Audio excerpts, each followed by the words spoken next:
I'll give you the end first. So I run a quilt company. Well, I ran a quilt company, the Missouri Star Quilt Company. It's about a 500-person company in a cornfield in the middle of Missouri. Population of Hamilton, Missouri, 1,800. Right, so like a third of the town works for me. It's the company store. I only pay people in quilters cash, and they got to spend it with me. It's taking lessons from the old days. We'll do almost 100 million this year, and just cranking along. So like it's I still get emails from like old startup buddies. I worked with Techstars like a decade ago, and a bunch of these guys are like, how's the little quilt company going? I'm like, shut up. We're killing it, man. We're killing it in the quilting world. We're doing a great job. So I'll give you a little bit of this story. About 10 years ago, I had come out of college. My dream was to someday make $100,000 a year. My dad worked for a newspaper company. He made $46,000 a year his entire life, right? And so this was where I thought I could go. And so I went to college. I came out of college. And got my first job working for Symantec, and the negotiation with that was really funny. The guy's like, so I get my job with them, and he's like, what kind of salary are you thinking? I was like, 74,000. He's like, come on, man, we'll pay you 94,000. Like, and so like I reached my goal the first day out, right? I'm very grateful for that nice boss that like didn't let me screw myself over. And so like I had this moment where you start to have like your midlife crisis right away, right?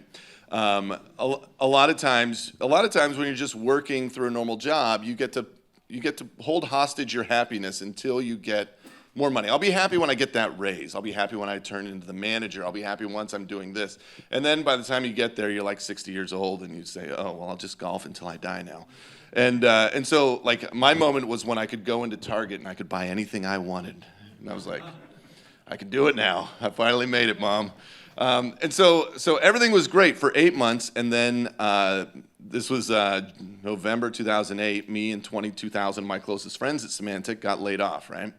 And so I was an instant entrepreneur, as most laid off people are, and just kind of I don't know if you've ever done this. I sat in my room and just thought, I need $1 million idea. I need $1 million idea. I need $1 million idea. And if you've ever done that, you know that you don't come up with $1 million ideas. They're the worst ideas you'll ever have.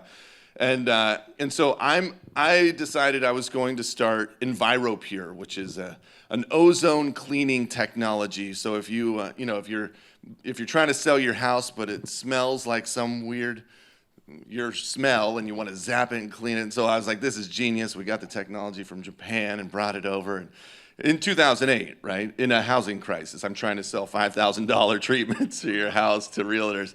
It's really dumb. And on the side, my mom calls me one day and says, hey, I took a quilt in, your sister. I have 7 siblings, and so like my sisters would have babies, and I wouldn't know about it. And she's like, well, your sister had a baby, and I made her a quilt, and I took it into the quilter, and I'll have it back in like a year. And I was like, what?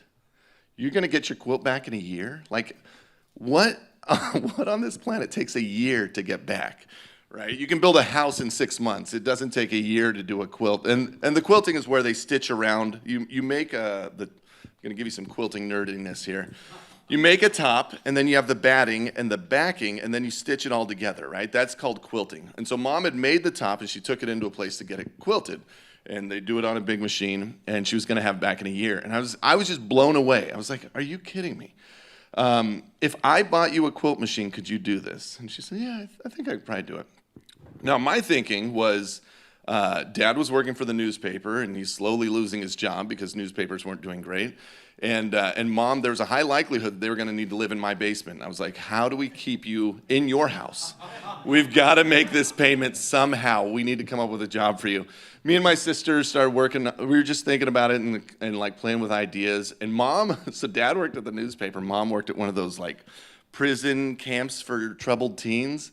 And like she'd come home with the craziest stories, like poop got thrown at her. I'm like, Mom, you got to get out of this place. We got to find you a thing. So when this quilt thing came up, me and my sister jumped at it. We said, all right, let's do it. We bought a $40,000 quilt machine. They're very expensive.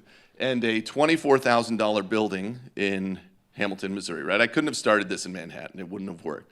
But a $24,000 building, your mortgage on a $24,000 building is $280, in case you're wondering. So we buy this old building in this random town and put a quilt machine in it, and then put my mom in there. And that was it, right? The goal was to make $10,000 a month, and if mom could do 5 quilts a week, it might work out, and then $5,000 to cover costs, and I make $1,000 for the investment, and mom gets $3,000. Like, it was going to be a nice little thing.